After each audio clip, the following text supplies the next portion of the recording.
a partir de la crisis del 2001. Después una de las crisis grandes también que genera este quiebre con los medios digitales es la crisis del 2008 con el campo.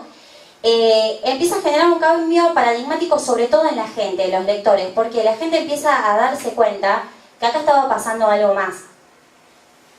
Que no era solamente que la crisis había causado 2 muertos. Acá estaban pasando cosas importantes, estaban pasando cosas fundamentales y que no nos estaban contando los grandes medios. Entonces la gente empezó a buscar otras voces, empezó a interiorizarse y los comunicadores que vienen laburando de forma independiente y que lógicamente no tienen cabida en los grandes grupos concentrados por una cuestión sobre todo ideológica, empiezan a dar a conocer sus voces y a dar a conocer otro tipo de realidades que estaban viviendo y que no le contaban estos medios a través de internet.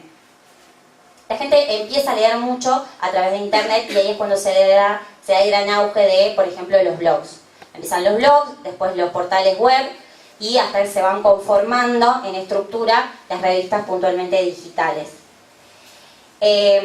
Hablo puntualmente de los medios digitales porque si bien los compañeros gráficos vienen laburando hace muchísimo tiempo, con este inconveniente de que es muy difícil encontrarlos o que, por ejemplo, cualquier persona en el barrio pueda ir al kiosco y acceder a ellos, y a no ser que uno sepa dónde están exactamente o qué kiosco los vende, la gente necesitaba la urgencia de poder informarse rápido y la forma más inmediata era a través de los medios digitales. Ahí empiezan a florecer nuevas voces y empiezan a florecer los nuevos medios que hoy ya son bastante masivos y conocidos en el ámbito digital. El tema de los medios digitales tiene sus pros y sus contras. Nosotros actualmente podemos llegar a zonas geográficas insospechadas que quizás como gráficos ni siquiera podríamos llegar justamente por el problema de la distribución y de la comercialización. Entonces eso nos da la posibilidad de tener un montón de lectores de todos lados, no los limita en cuanto a la geografía. Y por otro lado tenemos la total libertad de crear, priman nuestras propias reglas, y sobre todo la libertad en cuanto a las estéticas, ¿no? A los diseños que va tomando cada medio. Si bien esos son beneficios y no son menores, está, bueno, la otra contra de que tenemos muchísimos lectores, pero la realidad es que ¿cuántos nos comprarían? Son muchos los lectores que tenemos, pero no sabemos cuántos realmente nos comprarían en caso de ser gráficos. Por otro lado, el tema de los medios digitales puntualmente, al ser paradigmáticos en el tema de la comunicación, también han sido paradigmáticos en una generación de comunicadores, ¿no? Ha permitido amalgamar un poco el tema de las estructuras convencionales del periodismo y sumarlo con las herramientas actuales de los medios de internet, que es por ejemplo el diseño. Ha sido una forma también de que avance el periodismo en otros ámbitos y no quedarnos solamente en los medios tradicionales. Les iba a comentar para ser un poco más gráfica, con respecto al tema, por lo general hay un discurso instalado en la sociedad, y no solamente en la sociedad, sino también es un discurso que se ha bajado de los grandes grupos concentrados, que suelen decir que nosotros, a modo peyorativo, suelen decir que nosotros somos chiquitos, somos el plan B, somos marginales. Para mí ese discurso carece totalmente de sentido y lejos de ser así, primero que nosotros no vamos por las leyes del mercado convencional, es decir, nosotros no entramos en la discusión si somos grandes o chicos, nosotros no competimos entre nosotros bajo ningún punto de vista, nosotros decimos que somos muchos, por suerte somos un montón de voces y cada vez somos más.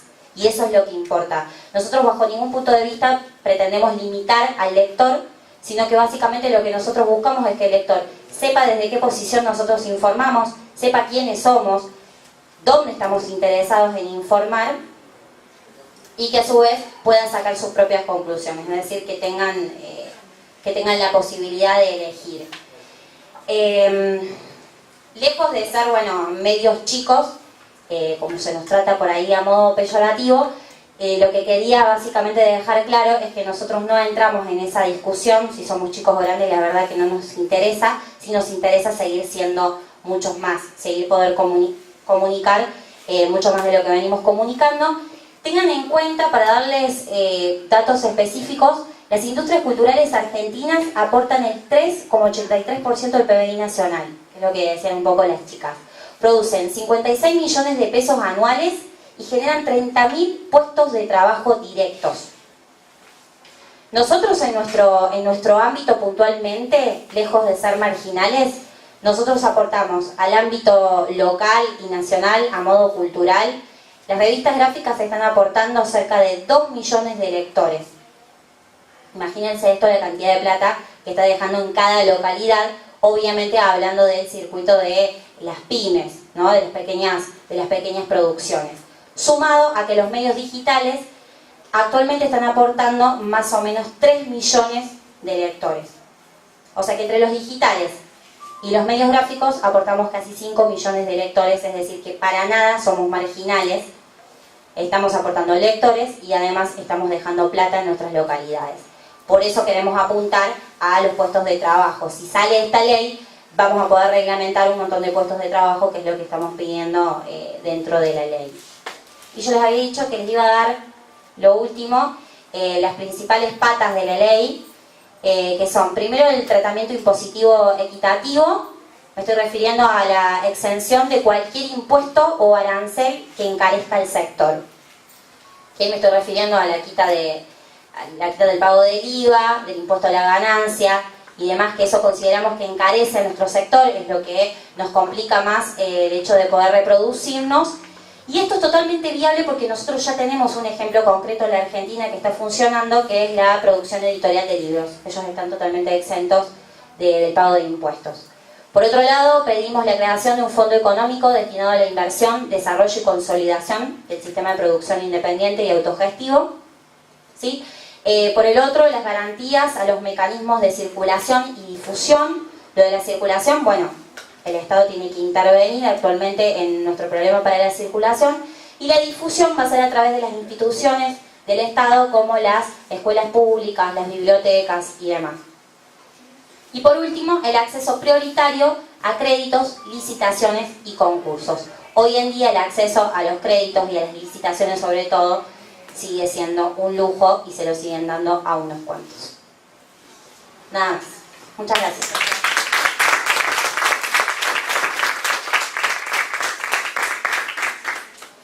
Muchas gracias. Sebastián. Ah, perdón. Bueno, para los que no llegaron cuando nos presentamos, soy el Seba, de los músicos convocados de Córdoba.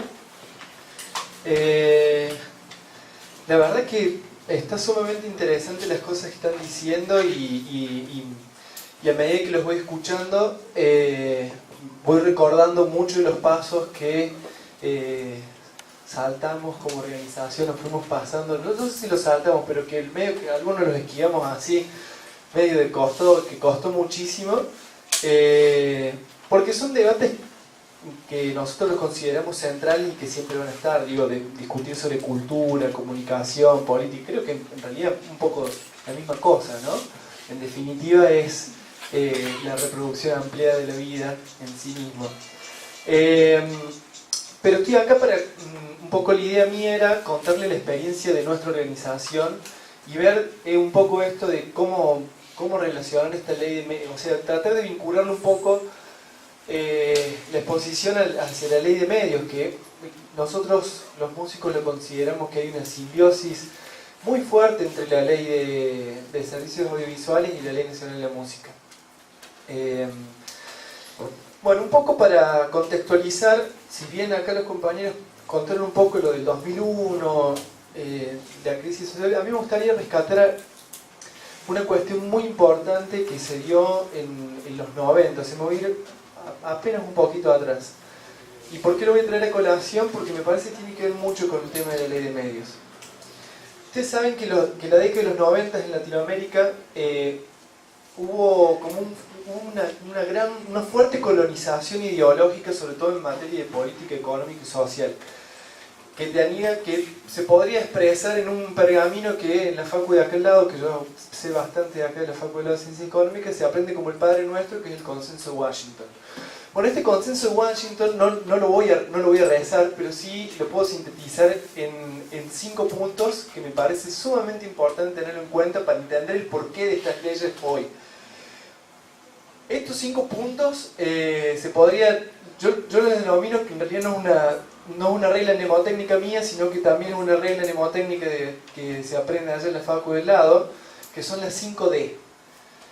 La primera D tiene que ver con la desestatización, es decir, las privatizaciones conocidas absolutamente por todos y toda esa impronta que hubo de privatización en toda Latinoamérica. La segunda tiene que ver con la descentralización. Acá ya sí tiene que ver un poco más sobre la programación de las políticas del Estado, ¿no? Descentralizar era pasar hacia abajo los problemas que no podíamos cubrir porque no teníamos, según ellos, las ecuaciones del presupuesto equilibrado. Entonces decíamos, bueno, la pasamos para abajo el problema. Después otra cosa que tiene que ver con la desregulación. Bueno, la desregulación, para que se entienda, ellos lo plantean, no, desregular es que las leyes sean más claras y demás. Lo que trasfonde todo eso era dejar que el mercado actúe, o sea, porque la política ideológica que no imperaba, es dejar al mercado que resuelva estas cosas, ¿no es cierto? Y está muy fuerte, digamos, estos grupos económicos que decía recién la compañera, digamos, constantemente están haciendo lobby para que el Estado, digamos, promulgue leyes que apunten a la desregulación. La otra D, la cuarta D, es la desautarquía. Por ahí es medio forzada la asociación a entender esto, qué es desautarquía. Tiene que ver con un proceso de integración regional que se estaba dando, esto del Mercosur y demás. Estaba muy fuerte todo esto del tema del ALCA. Bueno, ellos proponían mucho que se integrasen en bloques porque, bueno, en este mundo global el capital, o sea, el libre mercado iba a actuar desde otras formas. Y la quinta D, que es la que me interesa mucho resaltar, porque esto eran los decálogos de las personas más conservadoras de derechos, era el neoliberalismo. Ellos proponían esta quinta D, que era la descorporativización. Qué loco, ¿no? Yo pensaba, cuando repasaba, la gente de extrema derecha ideológica pensando en descorporativizar, que era eliminar a los grandes monopolios y fomentar a las pymes. O sea, uno cuando lee esto del Consenso de Washington dice, no puede ser que estaban diciendo, sí, decían eso, y lo seguían proponiendo para Latinoamérica. Muy distante todo lo que pasó, no lo voy a contar porque ya lo hemos vivido todas las sucesivas crisis y demás. Pero digo, qué importante esto de la descorporativización a la hora de sentarse y discutir con actores políticos hoy en la actualidad sobre esta ley de medios, de que ellos mismos ideológicamente lo tienen como uno de los pilares fundamentales para el libre mercado, ¿no? Y que hoy en día se ponen en defensa de estos grandes monopolios como violatorios de la propiedad privada. Creo que es un elemento muy interesante para traerlo como contexto. Nuestra experiencia arranca allá por el año 2006, no recuerdo bien por ahí la fecha, pero nuestra organización de músicos no surgió como una organización de músicos, sino como varias asambleas que se fueron dando a lo largo del país, cuando el gobierno nacional, por ese entonces Néstor Kirchner, reglamenta una ley antiquísima del ejecutante musical, que, digamos, era tan viejo, o sea, pero era de la década del 40, que estaba sumamente temorado. Él pensó que dijo, bueno, como voy a apostar a la cultura, voy a darle un paso, voy a terminar esto que se empezó hace tantos años, pero la verdad es que se mandó mocazo. Lo reconoció él mismo, dice, no, bueno, discúlpenme. Lo que sucede brevemente es que se empiezan a armar todas estas asambleas en contra de esa reglamentación de esa ley, y se empieza a masivizar estas asambleas hasta el congreso gigante en el Bauer. Conseguimos que den marcha atrás y ahí mismo nos junta a todos y nos dicen, bueno, de verdad me equivoqué. Yo lo que voy a proponerles es que de estas asambleas en todo el país surja una propuesta de ley que discuta sobre las cuestiones inherentes a la actividad musical. Bueno, tardamos unos cuantos años, en el cuento corto, pasaron muchas cosas, muchas asambleas, peleas y demás. Pero bueno, fueron surgiendo varias cosas interesantes, digo, en esto de encontrarse con otros, de encontrarse con la realidad de los músicos en otras provincias, en Neuquén, en Tucumán, en Mendoza, en Buenos Aires, provincia de Buenos Aires.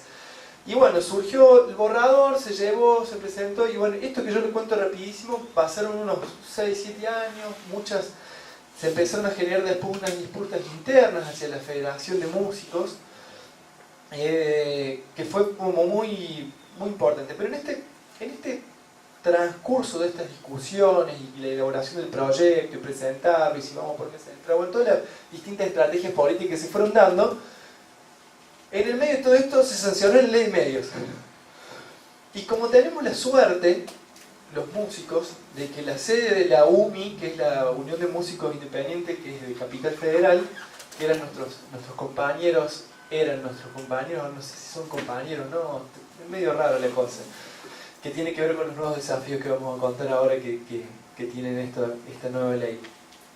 Ellos están a 2 cuadras del Congreso, la sede. Entonces tuvieron la posibilidad de lo que se denomina esta jerga pasillar bastante. Y el artículo 97 de la Ley de Medios es un invento de la UMI.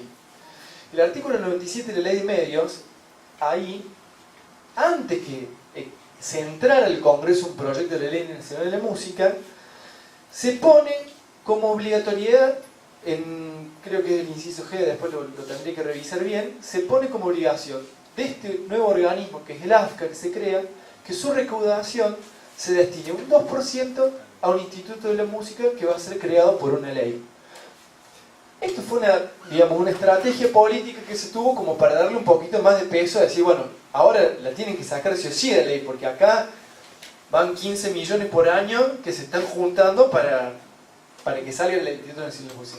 Por suerte nos sirvió mucho, pero no es la primera vinculación que hay con la Ley de Medios, este fomento, digamos, a que se discute una Ley Nacional de la Música, sino que después sancionada la Ley Nacional de la Música, que brevemente tiene como su punto fundamental en su legislación es la creación del Instituto Nacional de la Música, que es un análogo a lo que es el INCA o el Instituto Nacional de Teatro, ¿no es cierto? Básicamente es eso, la Ley Nacional de Música, con una parte que yo le llamo enunciativa, declarativa de derechos a la actividad musical, la creación del instituto con todas sus formalidades, plazos, procedimientos, etc. Y después una parte final donde tiene que ver con algunas sanciones que no se cumplan en determinadas cosas específicas que dicen, como por ejemplo el tema de la música en vivo, que son algunas, que yo le llamo esa tercera parte de algunas reglamentaciones específicas de la actividad musical. Bueno, pero les decía que no era la primera vinculación legal que hay, porque la otra sí tiene que ver ya con las cuestiones de contenido de la Ley de Medios, ¿no? Que tiene que ver con este artículo 65 de la Ley de Servicios Audiovisuales, en donde está esta cuota de música que se debe difundir a través de las radios, que tiene que ser un 30% de producción nacional, y de ese 30% tiene que haber un 15% que sean de músicos independientes, es decir, músicos que posean los derechos de autor sobre esos temas y que ellos ejercen esos derechos de autor. La palabra independiente es muy complicada en el ambiente musical, ¿no es cierto? En todos lados, sí, periodismo independiente, ¿qué será? Organización independiente, que bueno, en realidad vos sabés que los músicos independientes, que es la federación, se llama así, hubo congresos discutiendo sobre qué es lo que es ser músico independiente o no.